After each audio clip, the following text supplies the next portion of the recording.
Hi hello welcome. ഇന്നത്തെ video നോമ്പ് സമയത്ത് ക്ഷീണം കുറയ്ക്കാൻ അത്താഴത്തിന് എന്തൊക്കെ കഴിക്കണം എന്നാണ്. അതിനു മുമ്പ് നിങ്ങൾ ആദ്യമായാണ് ചാനൽ കാണുന്നതെങ്കിൽ സബ്സ്ക്രൈബ് ചെയ്യുക.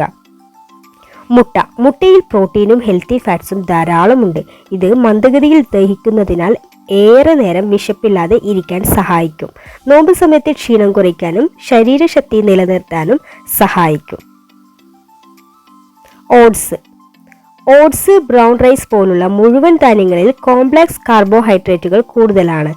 ഇത് മന്ദഗതിയിൽ എനർജി റിലീസ് ചെയ്യുന്നതിനാൽ ബ്ലഡ് ഷുഗർ പെട്ടെന്ന് കുറയുന്നത് തടയും. അതുകൊണ്ട് ദിനം മുഴുവൻ സ്ഥിരമായ ഊർജം ലഭിക്കും. വാഴപ്പഴത്തിൽ പൊട്ടാസ്യം, നാച്ചുറൽ ഷുഗർ, ഫൈബർ എന്നിവ ധാരാളമുണ്ട്. ഇത് ശരീരത്തിലെ ഇലക്ട്രോലൈറ്റ് ബാലൻസ് നിലനിർത്താൻ സഹായിക്കും. തലവേദന, ദുർബലത എന്നിവ കുറയ്ക്കാൻ നല്ലതാണ്.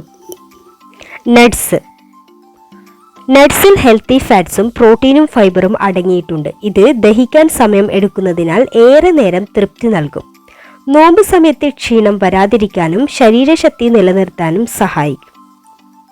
വീഡിയോ ഇഷ്ടമായെങ്കിൽ ലൈക്ക് ചെയ്യണേ, ഷെയർ ചെയ്യണേ, സബ്സ്ക്രൈബ് ചെയ്യാനും മറക്കരുത്. Thanks for watching.